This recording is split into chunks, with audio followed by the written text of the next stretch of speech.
Greater Noida में बसे एक छोटे से गांव सुनपुरा में सन 2016 से संचालित है संस्थानम अभय दानम, एक ऐसी संस्था जिसमें मूक प्राणी एवं असहाय पशु पक्षियों के पालन पोषण से लेकर चिकित्सा तक की उत्तम व्यवस्था की जाती है। संस्था में उपस्थित चिकित्सक एवं अन्य सदस्य दिल्ली एनसीआर एवं अनेक क्षेत्रों से 24 घंटे असहाय पशु पक्षियों का रेस्क्यू कर जीवन दान देने का नेक कार्य कर रहे हैं। संस्था में ज्ञान दानम गुरुकुल भी चलाया जा रहा है, जहां छोटे बच्चों को लौकिक शिक्षा के साथ जैन धर्म एवं जीवन उपयोगी संस्कार भी दिए जा रहे हैं।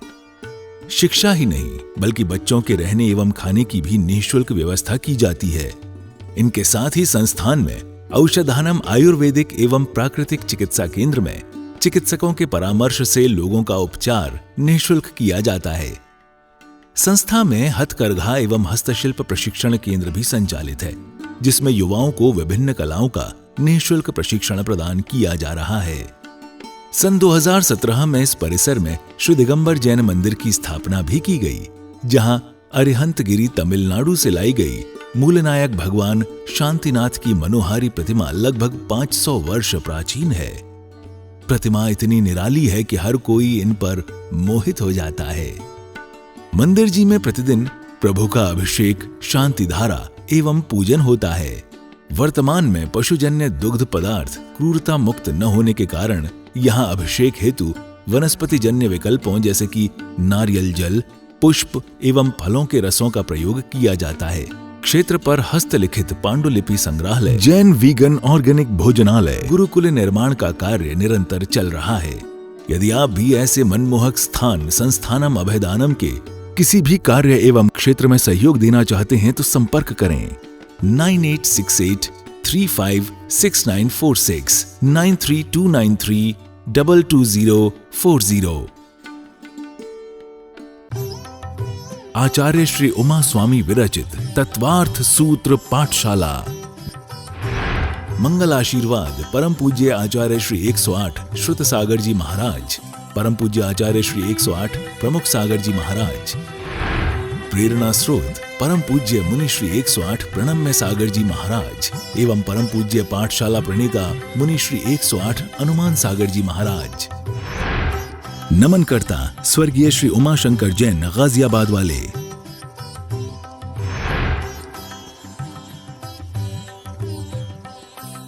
जब हम खाली एक ज्ञान की बात करेंगे तो अभी आपको बता दिया मति ज्ञान की बात नहीं हो रही।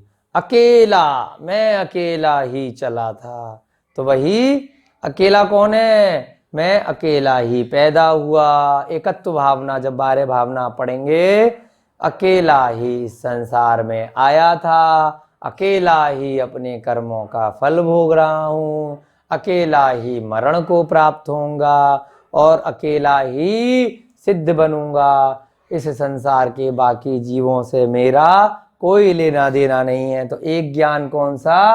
अकेला ज्ञान। अकेला ज्ञान कौन सा? अकेला ज्ञान है केवल ज्ञान। यहाँ पर मति ज्ञान नहीं होता है ना। दो ज्ञान मतलब बताइए, क्या अवधि और मने परे ज्ञान इकट्ठे हो सकते हैं बिना मति और सुत ज्ञान के? तो यहां जब दो ज्ञान की बात कर रहे हैं तो मति और श्रुत ज्ञान प्रत्येक जीव को होता है, हम सभी को भी है, किसी ना किसी रूप में कम ज्यादा है। अब आता है तीन ज्ञान। तीन ज्ञान में मति, श्रुत और उसके साथ में केवल ज्ञान ले लें? नहीं भाई, जब केवल हो गया वो तो अकेला ही है। मति, श्रुत और क्या हो सकता है? अवधि। अच्छा, अब एक इसमें प्रश्न आता है कि किसी मुनि महाराज को अवधि ज्ञान नहीं हुआ, मति श्रुत ज्ञान था, सीधे मन परे ज्ञान हो गया। क्या ऐसा संभव है? क्या ऐसा संभव है? बिल्कुल संभव है। जरूरी थोड़ी अवधि ज्ञान हो, अगला पिछला जान पा रहे हो, लेकिन किसी के मन की बात जान सकते हैं। अवधि ये भी हो सकता है कि ऐसा कोई स्टेज नहीं है कि मति श्रुत के बाद अवधि होगा तभी मने परे होगा, ऐसा तो नहीं पढ़ाया था आपको। ये बताया था कि अवधि ज्ञान में आगे पीछे की बात जानते हैं। देवताओं नारकियों को जन्म से होता है, भव प्रत्यय की वजह से, और मनुष्यों और त्रियंचों इत्यादि को क्षय उपशम निमित्त से होता है, उनके तप इत्यादि की वजह से उनके ज्ञान का क्षय हो जाता है, क्षय और उपशम। ऐसे ही जो तीन ज्ञान है उसमें मति, श्रुत और अवधि, देवताओं नारकियों को जन्म से होगा, मनुष्यों को भी हो सकता है ना, त्रियंचों को भी हो सकता है, लेकिन इसके अलावा डायरेक्ट भी सीधे मने परे ज्ञान हो सकता है। तो वो भी कौन सा आया? तीन ज्ञान में आया, मति, श्रुत और मने पर्य। यानी कि जरूरी नहीं है कि अगला पिछला भव जाना और उसके अलावा भी मने पर्य ज्ञान हो गया, ऐसा कहीं निषेध नहीं है कि नहीं हो सकता बिना अवधि ज्ञान के सीधे मने पर्य। तो तीन ज्ञान में दो प्रकार बने, मति, श्रुत, अवधि, और कौन सा बना? मति, श्रुत, मने पर्य। फिर क्या रह गया? चार ज्ञान। अब चार ज्ञान में बताओ, चार ज्ञान में मति, श्रुत, अवधि और केवल ज्ञान ले लेते हैं? नहीं ले? बहुत बढ़िया, इसका मतलब आप सो नहीं रहे आज, बहुत अच्छी बात है। ऐसे ही जागते हुए हमें तत्वार्थ सूत्र पढ़ना है, क्योंकि यहाँ पर अगर सो गए तो फिर जैसे हमारा जीव अनादिकाल से सुप्त अवस्था में है, तो आगे भी संसार में सुप्त अवस्था में ही रहेगा, फिर पर्यायों में भटकते रहेंगे। तो हमें अगर इस संसार चक्र से निकलना है तो तत्व और अर्थ को, उसका जो सूत्र है उसको हमें जागते हुए ही समझना है। चार ज्ञान में कौन सा ज्ञान आया बताइए? बिल्कुल ठीक। अब किसी जीव को यानी कि किसी दिगंबर मुनि महाराज को अवधि ज्ञान भी हो गया, साथ में मने पर्य ज्ञान भी हो गया, मति श्रुत ज्ञान तो था ही, तो कौन सा ज्ञान हो गया? ये चतुर्भ्य, यानी कि चार ज्ञान तक। अब पांच ज्ञान नहीं होगा, पांचवा ज्ञान जैसे ही हुआ तो बाकी के चार ज्ञान जीरो हो जाएंगे। अब वो सब चीजें सारी पर्याय, अवधि ज्ञान में तो कुछ सीमा ही थी, मने पर्य ज्ञान में तो एक ही जीव का जान पा रहा था जिस पे कंसंट्रेट करेगा, और केवल ज्ञान में तो सब जीवों की सब पर्यायों को जान लिया, तो चार ज्ञान तक ही हो सकते हैं, मति, श्रुत, अवधि और मने पर्य। इसमें क्या हो गया? एक साथ जान पा रहा है। अब मति, श्रुत, अवधि और मने पर्य ज्ञान क्या है? अगले अध्याय में हम जब आत्मा में ज्ञान के बारे में पढ़ेंगे तो वर्ड आता है, पहले भी आया है, क्षय उपशम निमित्त, यानी कि ये क्षय और उपशम से होते हैं। एक बाल्टी में हमने पानी लिया उदाहरण के तौर पर, वो मटमैला पानी था, उसमें क्या किया?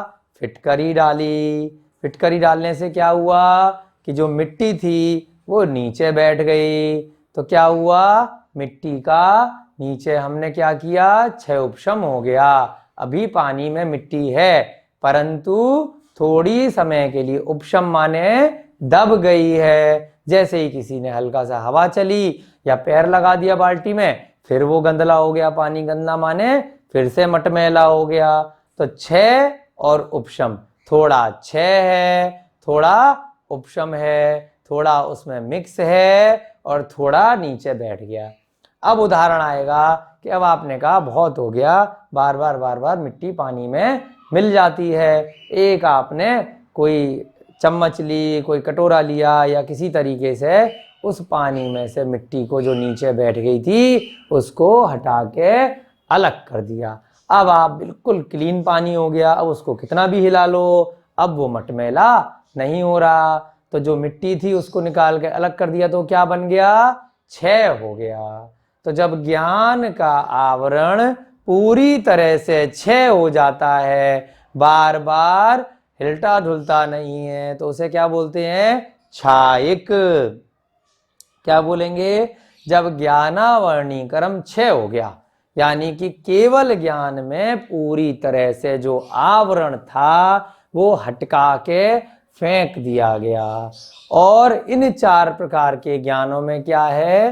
क्षयोपशम है। अभी गारंटी टिकट नहीं है। अवधि ज्ञान हो गया, तो गारंटी नहीं है कि ज्ञानावर्णी कर्म का क्षय हो गया है। मने परे ज्ञान हो गया तो गारंटी नहीं है कि अभी क्षय हो गया है।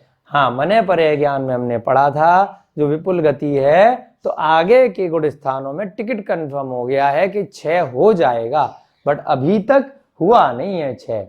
तो इसमें क्या होता है, इन 4 ज्ञानों में नोट में आप लिख सकते हैं मति, श्रुत, अवधि, मने पर्यय। पुस्तक में मिसप्रिंट में साथ में केवल लिख दिया है, वो हटा देंगे। यहाँ पे क्या है, इन 4 ज्ञानों की बात हो रही है। ये क्या है, ज्ञानावर्णी कर्म के, यहाँ पे केवल आप हटा लीजिएगा, खाली ये 4 ज्ञान है। ज्ञानावर्णी कर्म के क्षयोपशम से होते हैं, यानी कि कुछ क्षय है, उपशम माने कुछ दबा दिया गया है। और केवल ज्ञान किससे होता है, क्षय से होता है। केवल ज्ञान, जो केवल ज्ञानावर्णी रूपी कर्म है उसका क्षय होने से होता है। ज्ञानावर्णी कर्म के क्षय से होता है, यानी कि मिट्टी को हमेशा के लिए अब निकाल के बाहर कर दिया। तो क्या हो गया, अब वापस रिवर्स गियर में नहीं आएगा। क्षय और उपशम में क्या होता है कि आ सकता है, कभी ज्ञान क्षय हो जाएगा, कभी उपशम हो जाएगा, फिर आ जाएगा। तो इस प्रकार से ये 2 प्रकार से शब्द आते हैं। मिश्र भी बोलते हैं क्षय उपशम को, छायोपशमिक।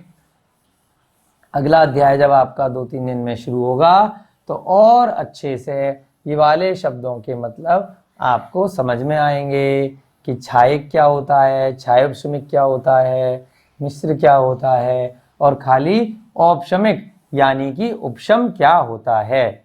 इस प्रकार से आत्मा के ज्ञान के ये भाव चलते हैं। परंतु यहाँ पर भी ये शब्द आए हैं तो थोड़ा थोड़ा आपको बताना जरूरी है उनके बारे में, नहीं तो समझ में कैसे आएगा। आ गया सूत्र समझ में कि एक बार में 4 ज्ञान तक हो सकते हैं। मति, श्रुतावधयो, विपर्यस्य। 31 नंबर का सूत्र समझ में आ गया आप लोगों के 30 तक। मति, श्रुतावधयो, विपर्यश्च।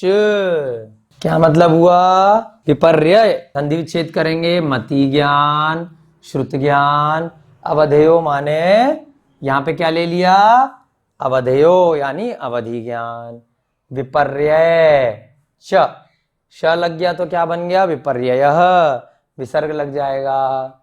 देखिए पहले संधि विच्छेद कर लेते हैं, मति, श्रुत, अवधेयो, विपर्ययः, विपर्ययः। विसर्ग क्यों लगाया, क्योंकि उसको संधि करने में श बन गया। फिर क्या रह गया, च। विपर्य का मतलब होता है विपरीत। जो इंपॉर्टेंट शब्द है इसमें वो क्या है, विपरीत। पुस्तक में विसर्ग लगने से रह गया है, आप लोग लगा लीजिएगा। विपर्य इंपॉर्टेंट बात है, विपरीत। क्या मतलब निकला इस सूत्र का, मति ज्ञान, श्रुत ज्ञान और अवधि ज्ञान। अवधेयो माने अवधि ज्ञान का, विपर्य माने विपरीत ज्ञान भी होता है, च माने और। क्या मतलब, ये जो 3 ज्ञान हैं इनकी अभी तक हमारी चर्चा कहाँ की चल रही थी, स्टार्टिंग से सम्यक ज्ञान की। अब किसकी चर्चा यहाँ से शुरू हो चुकी है, मिथ्या ज्ञान की। 6 डाला में बहुत अच्छे से बताया है पंडित सुमेर चंद्र दिवाकर जी ने। 6 डाला में पंडित जी ने हमें बताया है बहुत अच्छे से कि मिथ्या ज्ञान के बारे में भी, कि 3 प्रकार से मिथ्या ज्ञान भी हो सकते हैं। कौन कौन से ज्ञान हो सकते हैं, मति ज्ञान का विपरीत ज्ञान हो सकता है। यानी कि विपरीत ज्ञान का क्या मतलब है कि अब कोई व्यक्ति सम्यक ज्ञान रूप में इसको पहन समझ रहा है, कोई व्यक्ति अपने ज्ञान में इसको कुछ और समझ रहा है, इसको है ना कोई स्केल समझ रहा है, कोई पेन पेंसिल समझ रहा है, तो क्या है, मिथ्या ज्ञान है, उसकी सोच ही मिथ्या बनी हुई है। तो क्या है, मति ज्ञान का भी विपरीत ज्ञान हो सकता है, सम्यक ज्ञान के अपोजिट। ऐसे ही श्रुत ज्ञान में ग्रंथ है लेकिन उसका मतलब कुछ और समझ सकता है, तो क्या हो गया, इसका भी विपरीत ज्ञान हो सकता है। अवधि ज्ञान में भी भूत भविष्य की जो पर्याय को वो जान रहा था उसको वो उल्टी जान सकता है, विपरीत जान सकता है। इसका एक उदाहरण आता है 6 डाला के पहले अध्याय में कि जो असुर कुमार जाति के देव होते हैं वो तीसरे नरक तक जाते हैं और 2 लोगों को आपस में लड़ाते हैं। अब नारकियों को भी अवधि ज्ञान था, देवताओं को भी था अवधि ज्ञान। जो असुर कुमार जाति के देवता थे उनकी प्रजाति ऐसी है, वो नीचे जाके 2 लोगों को लड़ाते हैं और मजे लेते हैं और खुद भी मारते हैं। तो क्या करते हैं, जो नीचे वाले हैं वो लड़ क्यों रहे हैं, क्योंकि उनका अवधि ज्ञान विपरीत है। जैसा वो असुर कुमार जाति के देव बोलते हैं कि इसने पिछले भव में तेरे साथ ये किया था, अब तुम बदला लो, भले ही वैसा हुआ हो या ना हुआ हो।